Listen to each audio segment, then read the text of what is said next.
This program contains subject matter and language that may be disturbing to some viewers. Viewer discretion is advised.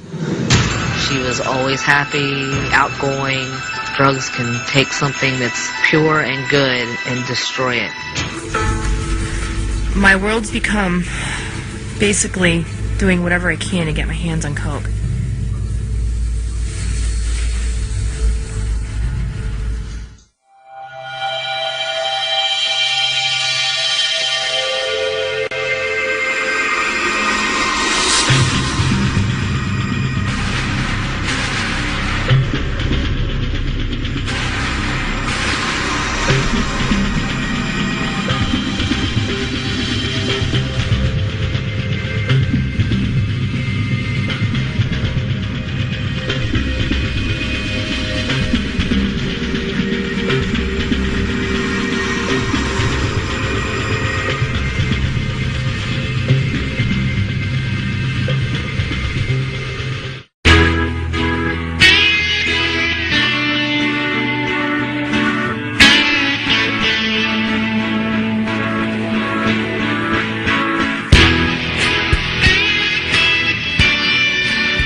My name is Shannon Sylvia, and I'm from Leominster, Massachusetts.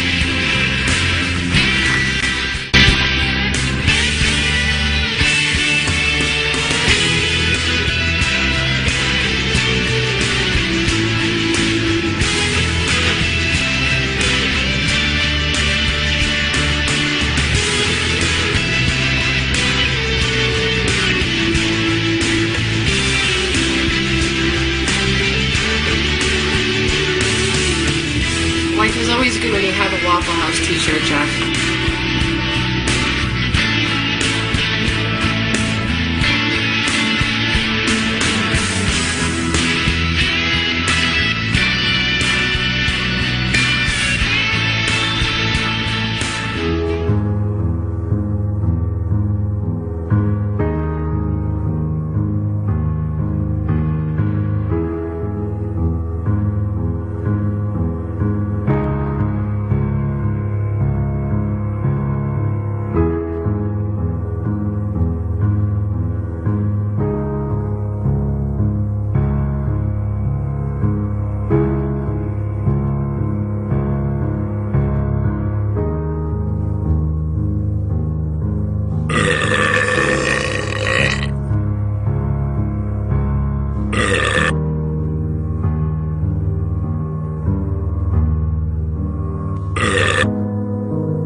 I need you all to remember that this addiction that Shannon has doesn't just affect her. It affects all of you. You all need to fight to help her. That's so stupid. Like, who does that? I know, I know that. Hey! What's going on? Honey, I love you. I love you too. And I brought your family here today because this is an intervention. For what? Shannon, would you please have a seat?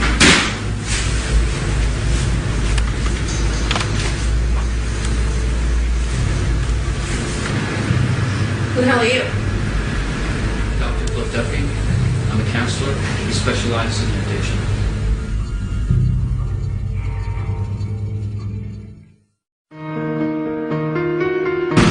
Oh, hell no. No. No, come on, sit back down. No, do this. All of your family has prepared letters. We're going to start with your husband. Shannon, as your husband, you know I love you more than anything in the world. We've been through many, many things together. Your addiction has changed you into someone I no longer recognize. I've tried to help you, but the time has come to face facts. We are powerless over this. Our friends no longer want to come around. And worst of all, you're so distant, and I feel like I'm losing you. This is no longer a choice for us, honey. Our marriage and our life together is what is at stake here. Most of all, get well. I want my best friend back. I love you. You know what? This is horseshit. So Shannon, I think you can see how this has torn your husband apart, your addiction. And the rest of your family has prepared letters as well. Nikki, would you like to go? Shannon, first let me say, sis, I miss you. We used to have so much fun going out, having Pepsis, just me and you, until I started finding you. And you would be sneaking off to the bathrooms by yourself for what I thought was no reason.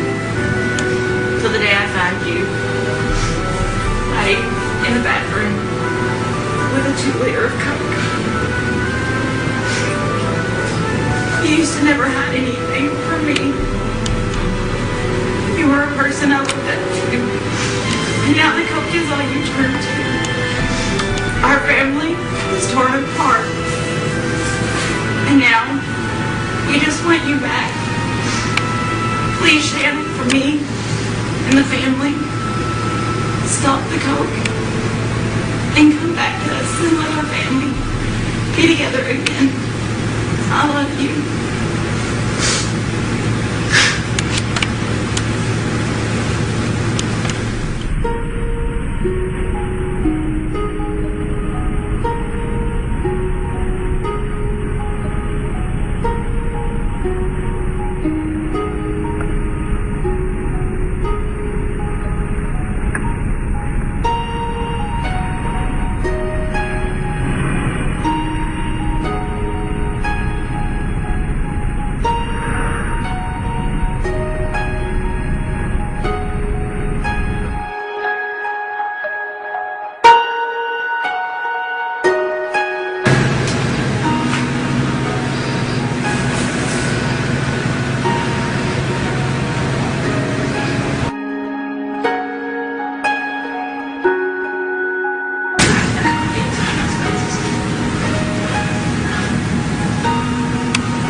This isn't easy, and it's not easy on your family as well, but they're all here to help you.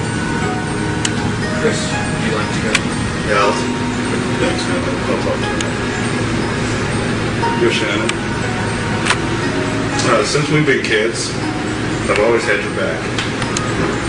Since you moved out of the house and started using Coke, you've pushed us away.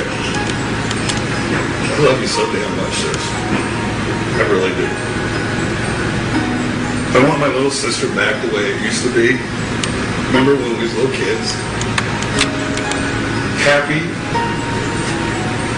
carefree, loving. Please do me a favor. Stop using Coke.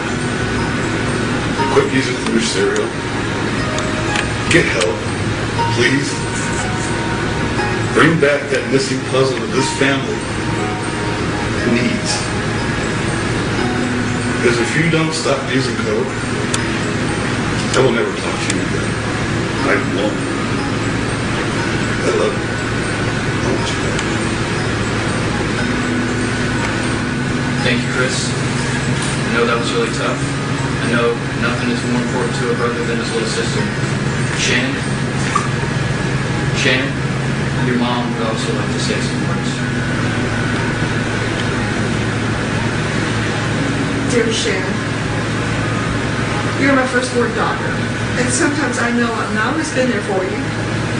And I'm sitting here today with a broken heart and a guilty conscience that I've gone that this has gone this far.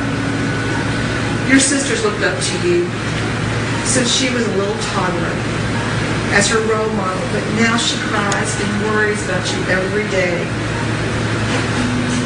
Shannon, I love you so much, more than you could ever realize. You are such a part of this family, and your energy and love is in there somewhere, but the drug has taken over. Please, don't do this to yourself another day. Please go to rehab so you can be the amazing ghost hunter and the daughter we all love.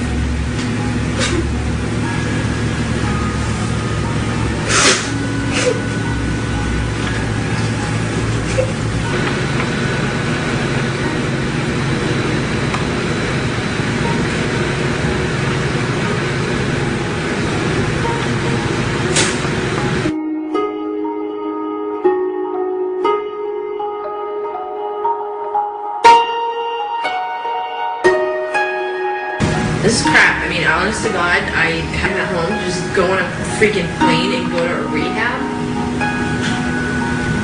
Come on, I mean, bull. It's just not worth it. It's for you. I don't have a problem. Just because people say I have a problem, I have a problem. You have to do this. You can't make me. No, I can't. Well, we want you to. We want to support you. We love you. We got your back all the way. Remember all these kids? You're fine. You're not. I'm going to be in Miami. You're not going to be anywhere for me. We'll come and You gonna see you. Skype me? We'll come and see you. Shannon's the best thing for me. He said I can see you every day. You going to rehab too? So you said I had a free trip to Miami? Free trip. How long? 3 months. Jay Stewart. Come on, Jay Stewart. Jay Stewart's the best damn clinic in the country. Jay Stewart, Shannon. I'll come down. One person stuff that we used to do like when we was kids, backgammon, you know. Cool. Can't expect me to do that. This is so frustrating. I'm a professional. I do not have weaknesses. You're good at what you do. You're amazing. I am perfect. You're amazing at what you do, but you need some help. You guys need help. Baby, please. You just want me gone for 90 days. Reach back. We've already talked about this. He's already, if you agree to this, he's going to have a hotel right down the street from the place and stay there the whole time. He'll see you every day. We've already agreed to this.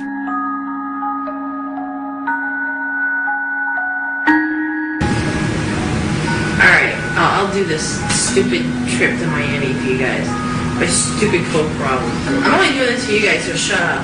Leave me alone. I'm sick of you asking. I'm sick of you guys thinking I'm a monster. That I have to fix things. Are you going to Miami? When do I have to leave? Right now. Right now?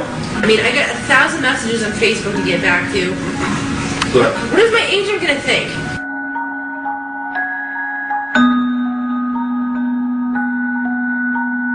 How am I gonna tell him this? we've already talked to him.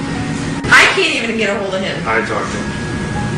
This is crap. You guys, this is crap. You agree to this. Jeff and I are going with you. Today, we'll go down there with you.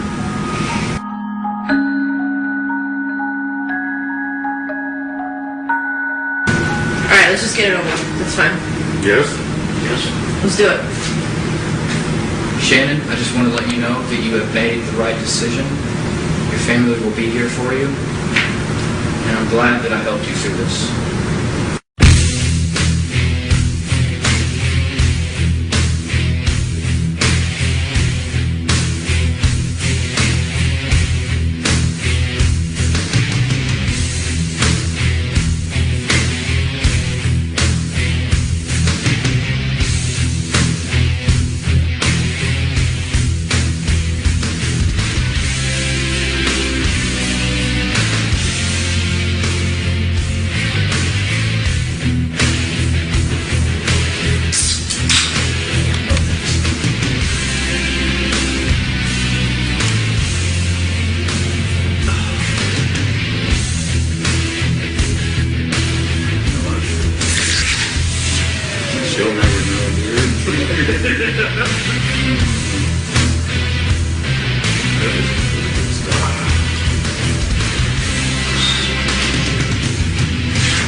discussion live with Jeff and Shannon is brought to you in part by Bailey's Bar and Grill, Sasquatch Coffee,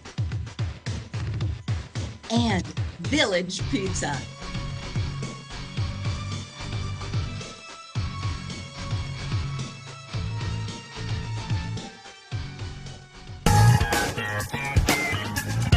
We're talking about toasters, and we're going to answer that age-old question, why the heck is that cord so short? Stick around.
This week, we're talking about the electric toaster. Yep, that simple little appliance that sits on the counter of nearly every house and is used almost daily. Toasters have become a major part of everyday life for many people, and today's toaster is used for more than just toast. It can be used for bagels, English muffin, toasting hamburger buns, pastries, many other things. They even have special toasters that cook hot dogs.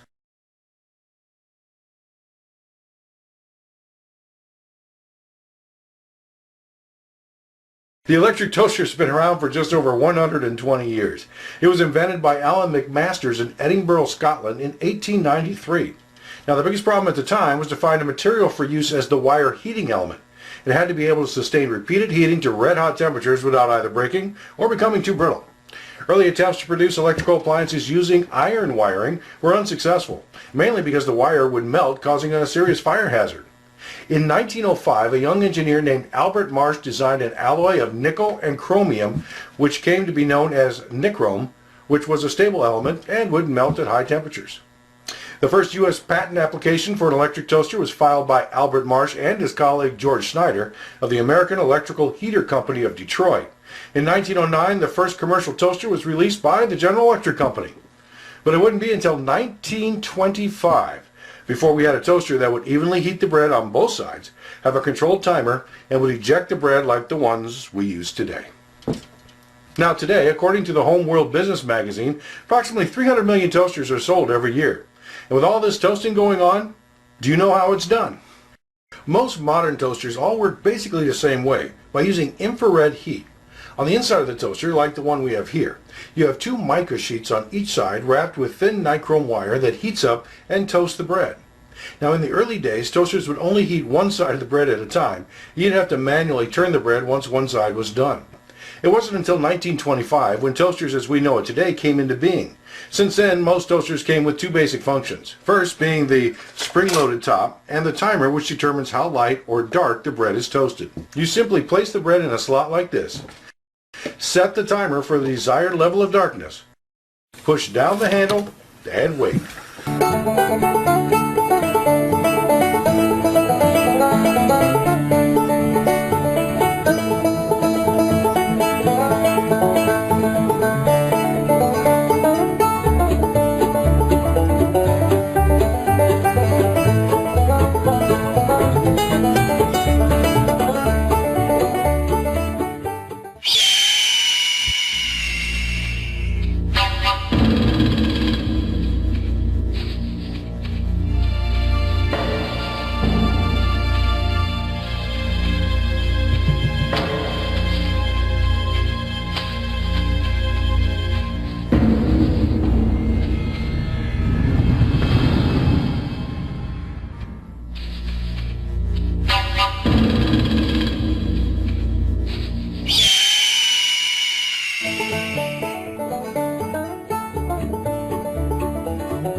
Finally.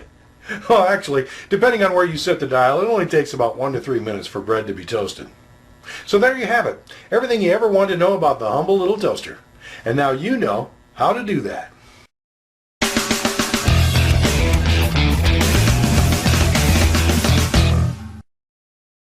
On today's quick tip, ever wonder why the cord on a toaster is so short? And why the heck is it all the way up front? Well, there's a couple of schools of thought on this.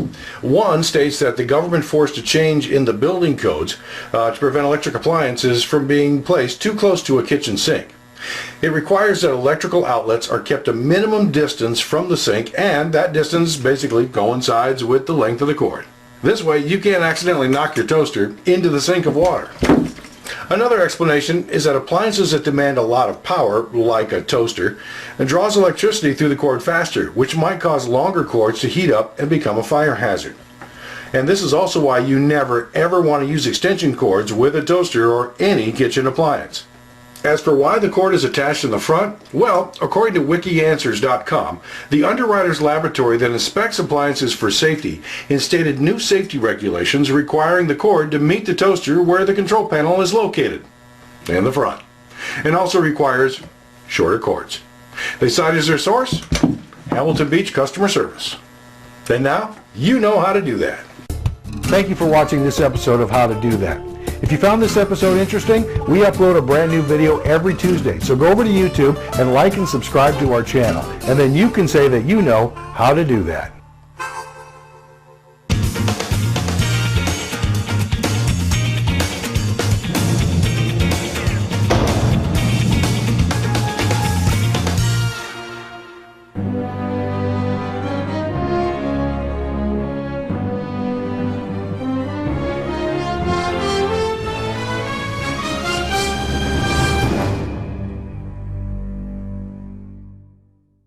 What first brought you to Leominster, and where are you headed after that? I wanted to come out to the East Coast for a long time.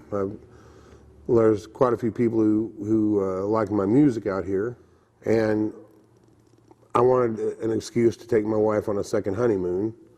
So I said, let's just go, take a week off work, and I'm at least get the gas covered, nothing else.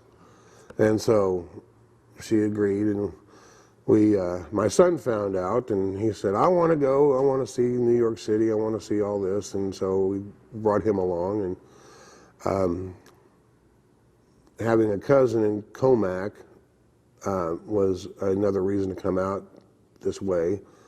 So she arranged it where I could stay with some family of hers over there, and so I got to see one of my cousins while I was over here. But it was just basically an excuse to get out of Indiana and do some playing, and to see some friends and family and the like. Network director Kyle Pamarini's a huge fan of Larry Norman. So as I am I. There's a connection there with you as well. Mm-hmm. Can you talk about that a little bit? Yeah, I had the good fortune of being Larry Norman's guitar player for several years. Pretty much I was an on-call guy. Every time he had a show within 1,000 miles or so of me, he'd call me and arrange my transportation to get to him. But it all came, basically what happened, I met him through a friend of mine named Lisa Warehouser. She was, I used to play her club in Chicago. She had this coffee house in Chicago area, up in Gurney area. And I played for her quite a bit in the 90s. She bugged my band and we played for a lot. And we became very close friends. And at one point, she called me and said, I'm getting ready to close the coffee house. And I'm having Larry Norman play my last show. I think you'd like him very much. I'll send you tickets to come. I'll send you free tickets. And so I got 4 of them, and at this point my son was about a year old, a little under a year old. So I have 2 friends in Evansville named Dave and Donna Carrico who are big fans of Larry's, and we all packed into a station wagon, Marcia, Dave and Donna and myself and Russell, and we made the 3-hour trip to, or 4-hour trip to Chicago. And he played there, and I went up to him afterwards and I said, I'd sure like to have you do a concert at my church. And he asked me, well, is it for ministry or for money? And I said, well, we like to reach out to the disenfranchised and the downtrodden. He goes, well, then I'll do it for ticket sales. Normally I charge $10,000, but for you I'll do it for ticket sales. And so I said, fantastic. He goes, but he said, I understand you're in a band. I said, yeah. He goes, I want you to open for me, and I want your band to be my backup band. And I said, well, yeah, that's fine. We'll do it. And so the time came, and to thank Lisa, I had her open for us. So she played, and then we played. And I remember watching the back of the auditorium, and Larry kept staring at us and staring. And my singer, John Henderson, I tell you, John's one of the best singers in the world. He's fantastic. He keeps looking at me, keeps looking over at me after each song. He goes, Larry hates us. He thinks we're terrible. I said, maybe not. He might like us okay. Just don't worry about it. Just keep doing what we're doing. And he was all worried about Larry, just thinking he thought Larry just hates us. And after we were done, Larry came walking up to the stage and looked at John and me, and he said, I'm a fan. I love your stuff. You guys are fantastic. And so he offered to record us, and we thought that was really great. We're going to get recorded by Larry Norman, one of my heroes, who I listened to since I was 14 years old. And to me, as exciting as meeting Larry as it was to meet the Beatles for me. I mean, it was that big of a deal. Larry was I was just driving him around. I was the host, so he was riding with me. And before we went back to the hotel, Larry sat in the car with me and he said, I want to talk to you, just me and you. And I said, okay. He goes, well, I really like your band. They're great musicians, but I really am not interested in the band. I'm interested in you. You write the songs, you're the guitar player. And he said, I want you to be my guitar player. I want you to join my band. And I said, well, I don't think it'll be a problem, because honestly, we're about to break up anyway. They got their own things going, and I don't think any of them really want to go on the road, which they didn't. I mean, my bass player was a supervisor for a label company, and the other guys were working they didn't want to quit their jobs. I just got laid off, and I had really no prospects. I was going to start playing music anyway. That was going to be what I made money with, because my wife encouraged me to do that. She got tired of me getting laid off all the time. So she said, just get your guitar and make money. And so this was the opportunity. And from then on, I was pretty much involved with his music pretty intimately. I mean, we played a lot of shows together, and we became very, very close friends, almost family. He treated me like a son, and he loved my son very much. He loved to, just like I said before, we were going through, he liked taking him to the grocery store, just to push him around and buy groceries, and he'd always buy him wheat thins.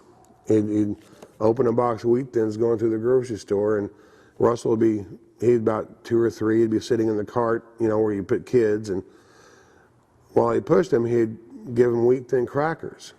And after Larry would leave, Russell was always wanting to get Larry crackers. He'd call wheat thins Larry crackers. So, but Larry was just a wonderful, wonderful human being. He was an odd person, but most geniuses are odd. I mean, his way of thinking was completely his own, and his songwriting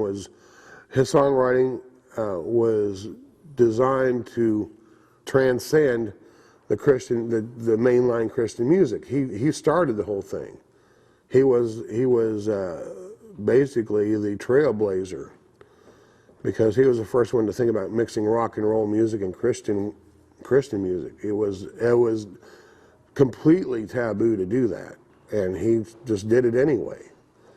And he'd tell me, I don't write my song for Christians, I write songs for people who are not Christians, you know. And his songs always dealt with injustice, social injustice, and poverty, and the human condition, and he loved people. He just wanted to be, I've seen him give away hundreds and hundreds of dollars to people who he'd buy everybody, like after a show, he'd say, well, I'm going to Denny's, who wants to go? It's on me.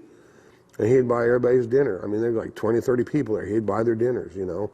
He'd make sure that one girl in particular went to our concert in Defiance, Ohio. And he heard her talking to another friend about having to go back to Chicago that night. It was like 2 in the morning.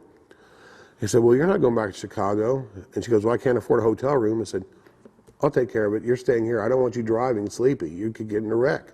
So I'm buying you a hotel room tonight, and you're staying. And I'll buy you breakfast in the morning. And that was just the way he was. I mean, he was absolutely the most caring, giving person I ever knew, and I miss him dearly. Music to you is your life. I mean, there's a lot of people that play music and maybe have a separate career, but this is it for you. This is my deal. What you play and you play what you live. Yeah. And there's a lot of connection with your songs. A couple in particular that you played for us today. Yeah. Tell us a little bit about how Brother Whiskey came about. It started with that chord progression, the introductory chord progression. It's basically the same thing through the whole song. There's no defined bridge or chorus. It's all the same chords. And I thought it was a really, really interesting chord progression. I said, surely I can find some words for this. I got to find some words. I was sitting in a little coffee shop in my hometown, and at that time they let you smoke in there. So I was smoking and drinking coffee, and I don't know how it happened, but the line Brother Whiskey and Sister Nicotine popped into my head. I thought, well, that's a pretty cool line. Maybe I can add on to that. And so I just started writing more, and it just became this almost Zen-like thing where I was writing itself. And I played through it. I said, I hope these lyrics fit these chords. And boy, they sure did. They fit them just right, you know. Well, there is, I take it back. There is a definite chorus and a definite verse. There is, but the verse fit, the chorus fit, and once I internalized it and kind of memorized it, because as a songwriter, people think, well, you know your song automatically. You write the song, then you have to learn the song after you write it. So I went over it all day. I was playing it all day, trying to get it in my head how it worked. And when I started playing it, I recorded it with Tim Bashong, who used to be in the band Love War and the Channel Surfers. He was one of my favorites too. And I met him through some friends. He was a big gospel rock artist. but he records all types, secular and gospel. And I played it for him. He goes, dude, that's got to be the single. That's the single right there. But it's one of those songs. It just kind of writes itself. Some songs I struggle over, but a lot of some of them I don't. A lot of them just kind of, there they are. They fall in your lap, you know, and you got them.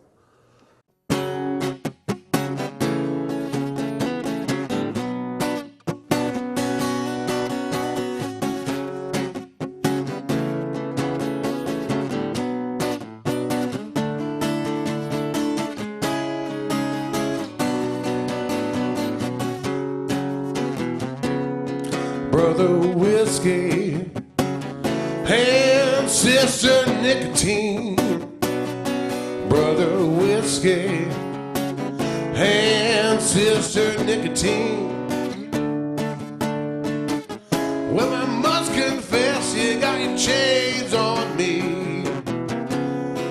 In the morning, little turkey starts my day. That little kick is what I crave.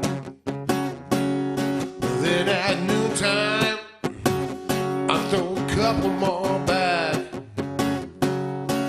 Then it's off to the grocery store to get another pack. Brother whiskey and sister nicotine. Brother whiskey and sister nicotine. Well, I must confess you got your claws in me.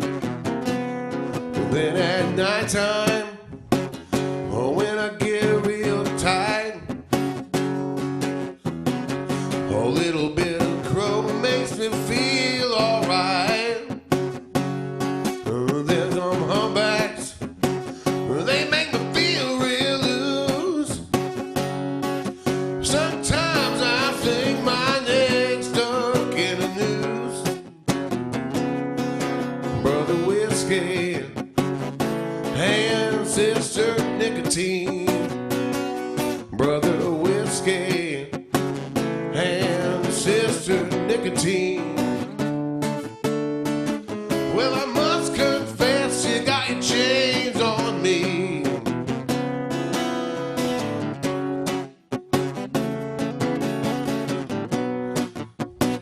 You got your chains on me.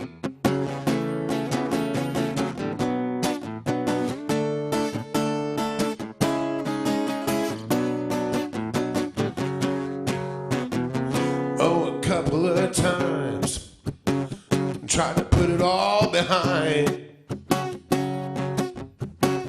A few days go by, starts playing on my mind. Yeah, the harder I try, well, the harder they pull. This brother and sister, they always blame me for the fool. Brother whiskey and sister nicotine. Brother whiskey and sister nicotine. Well, I must confess you got your chains on me. Yes, I must confess you got your chains on me. Now, looking for a brighter day, you mentioned that, and the connection to Dan Aykroyd, which I think a lot of us identify with. Yeah. Get into that connection a little bit, and My dad likes to go on tours with me sometimes. If I'm driving somewhere he wants to go, he'll offer to drive if I take him. And I'll always take him up on it because my dad's fun anyway. But he loves to drive and loves to travel, and my dad's a great guy, and I always take every chance I can to hang out with him. So we were going to Minnesota to play at a festival, and I took Russell with me because my son is my drummer now, but he plays harmonica. He played harmonica back then. After I did a week tour with Daryl Mansfield, and Daryl is a harmonica monster, and he gave my son a harmonica. So I said, well, you come play on stage and play harmonica on stage with me. So we went out there, and I think Russell was about 8 years old or so, or 9. And new album and my new CD had been released, Looking for a Brighter Day CD. And so I played the show and I came back to the hotel and we were going to leave in the morning. So I got up that next morning and checked my email. And I got an email from my record label. He said, you are the Blues Breaker Artist of the Week on Dan Aykroyd's show. And I was like, you lying piece of garbage, don't tease me like that. So I Googled it. I Googled my name and House of Blues, and by gum, there I was, and I was the Blues Breaker Artist of the Week. And I didn't get to hear it. I didn't realize that my record company had sent Dan Aykroyd the CD. And Scott, the record label guy, called me and said, well, the way they do it is the House of Blues radio show people, like the people who work there, they pick their favorite song each week, and that's the Blues Breaker Artist. And they picked you, which I thought was incredible. And I tried so desperately for years to find a copy of that show, and I couldn't find it. Just could not find it anywhere. And so I thought, what would be a smart idea is if I emailed them and asked them for a copy of it. I'm sure they have an archive. So I emailed them and said, can you send me a copy of this? I was a Blues Breaker Artist of the Week that week, and I can't find the archive. Said, yeah, sure, here you go. Boom, there it was the next day. I said, man, that was really not too bright on my part not to do that the first time, but I finally got it. And so I was very happy to get it. And it was just nice because the first show I ever saw, it was actually my dad. Took me when I was 11 years old or so, or 12, I forget, 12 maybe. The Blues Brothers just came out. And my dad wanted to take me to do something, just me and him, because I was a middle child. He felt like I want to connect with you some. I don't want you to feel left out, kind of thing, And so I said, I'll give you. There was a demolition derby, and there was a Blues Brothers movie. He goes, Blues Brothers movie. He said, you pick which you want to go to, and we'll go to it. And I said, well, let's go to the movie. That was good because I hate demolition derbies. So we went to the movie, and the first thing I heard was "She Called the Katy," the song when they're leaving Joliet State Pen, and they da-da, da-da-da, and then their faces come up and she called the Katy and gave me a mule to ride. I said, this is cool, man, I love this stuff. And I was already a Beatles fan. I was listening, my brother had all these records everywhere. And it's like, my brother hung out with older kids. He was older, my brother is 18 months older than me, but he also hung out with older kids.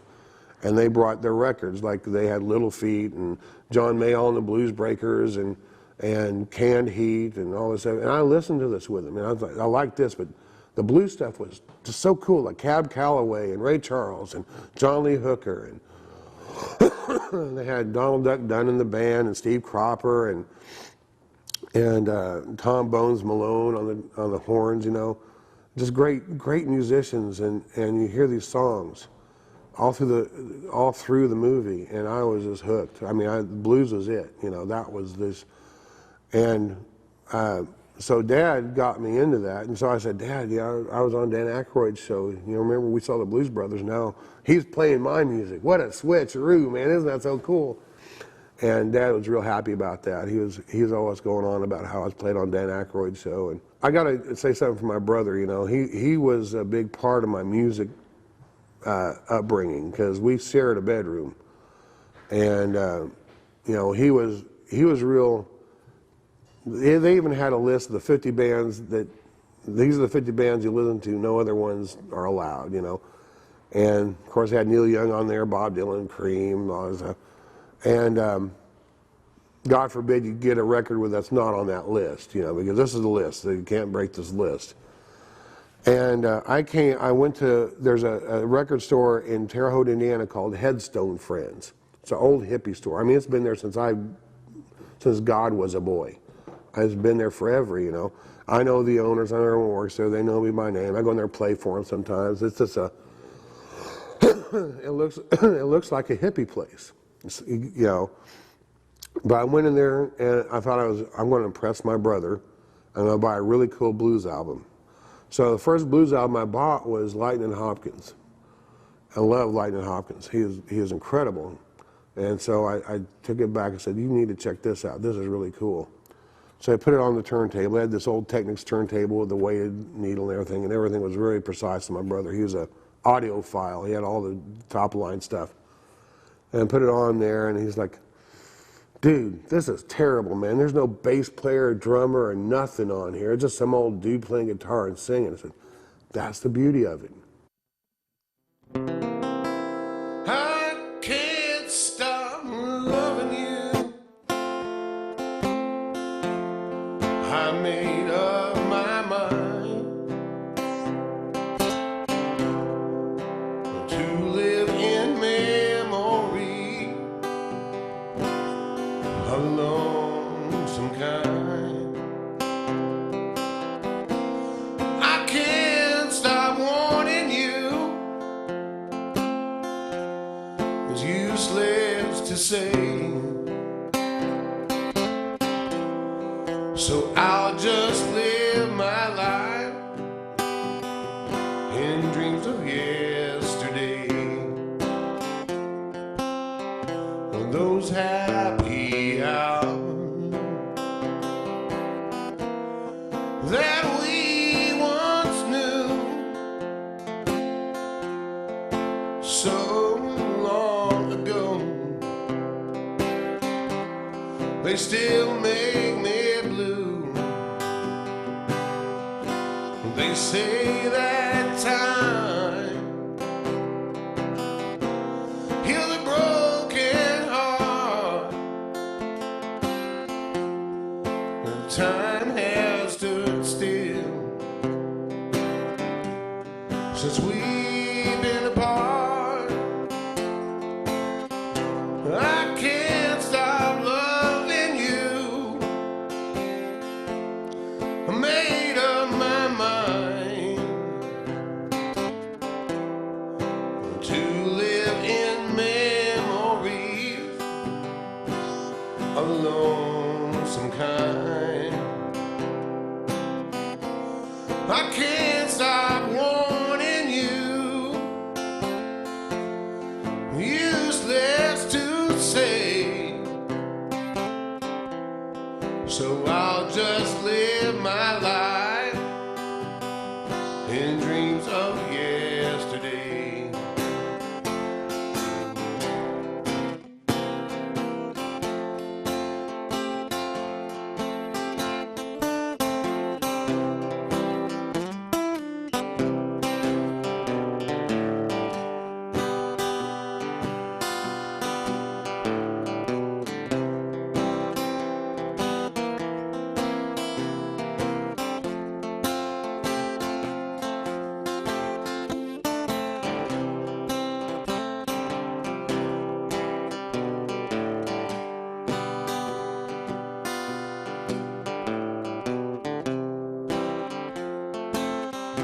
Those happy hours that we once knew so long ago, they still make me blue. They say that time heals a broken heart, but time has stood still since we've been apart. Well, I can't stop loving you. Yes, I made up my mind to live in memories of lonesome kind. Yes, I can't stop wanting you. It's useless to say.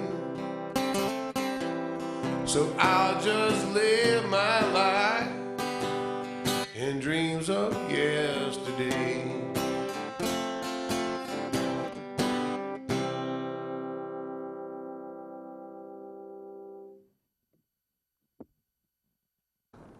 My first guitar came from Brian Crasher, who is a friend of mine on Facebook. Brian let me borrow his guitar.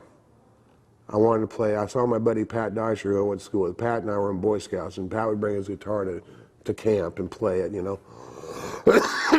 And he'd let me play his guitar some, and I wanted one so bad, but Dad wouldn't buy one. He said, no, man, you want to buy a guitar, you get the money, you buy it. You know, I don't want to put money in something that's going to sit or in the corner for you and never be used. And no matter how much I begged him, I said, I promise I'm going to play it. He goes, nope, nope, you got to find your own. So I borrowed Brian's, and it didn't work. He plugged it in, it just nothing happened. But it had strings. So I just pounded on the strings, you know. And anyway, it went from there.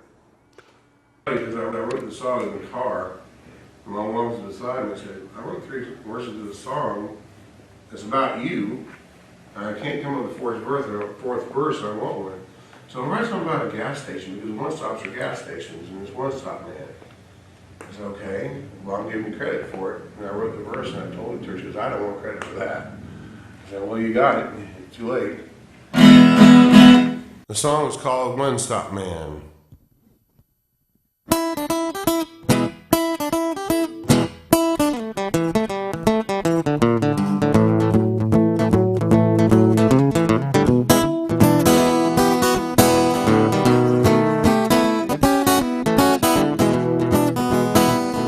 Well, if you want some love, baby, look at me. I got everything you need, 'cause I'm your one-stop man. I'm your one-stop man. Don't go shopping nowhere else, and baby, I'm your one-stop man. If you want romance, baby, look my way. I got games we both can play, 'cause I'm your one-stop man. I'm your one-stop man. Don't go shopping nowhere else, 'cause baby, I'm your one-stop man.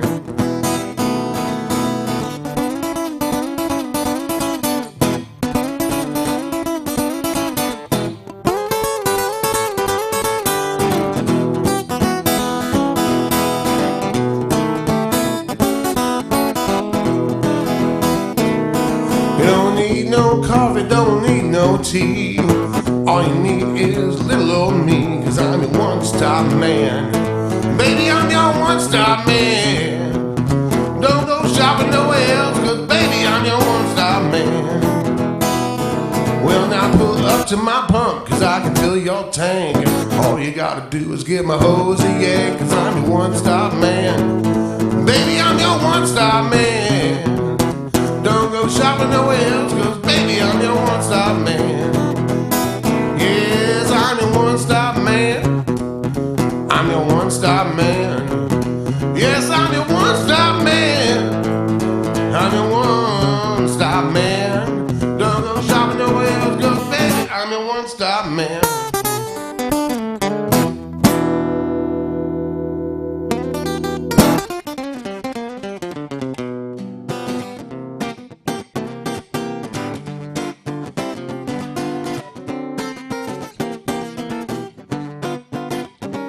When I'm coming to my parlor, said the spider to the fly. Coming to my parlor, said the spider to the fly. Won't do you no harm, I'm gonna keep you satisfied. When I'm coming to my parlor, won't you lay down on my web? When I'm coming to my parlor, won't you lay down on my web? I'm gonna give you love from your feet up to your head. Howdy folks, I'm Rex Cralin. Whenever I'm in Leominster, I watch LA TV. You do the same thing. Impossible for her to get in there. Andy Warhol. Who's stupid? Warhol. Warhol. You think about it. He just complains. Can't wait for a piece of turkey when I get home. I'm gonna hire a lady to come in and thread my face. Ask me who I am, and I will tell you. Okay, pal? Wow. You know who I'm talking to. Oh my God. You see that? I can't fish without a license. So, orange? Orange? Was there a cause with orange? Or I don't know. puce?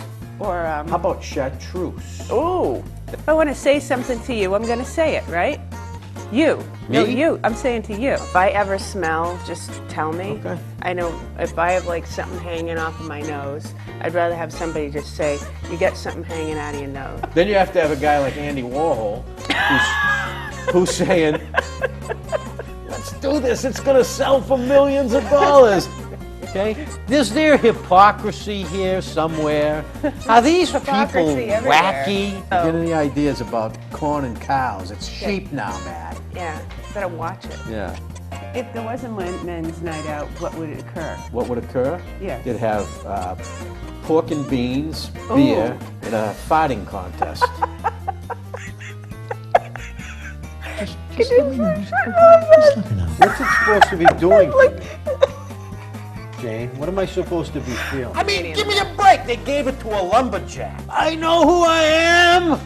It was very, very revealing. Well, that's nice. Good for her.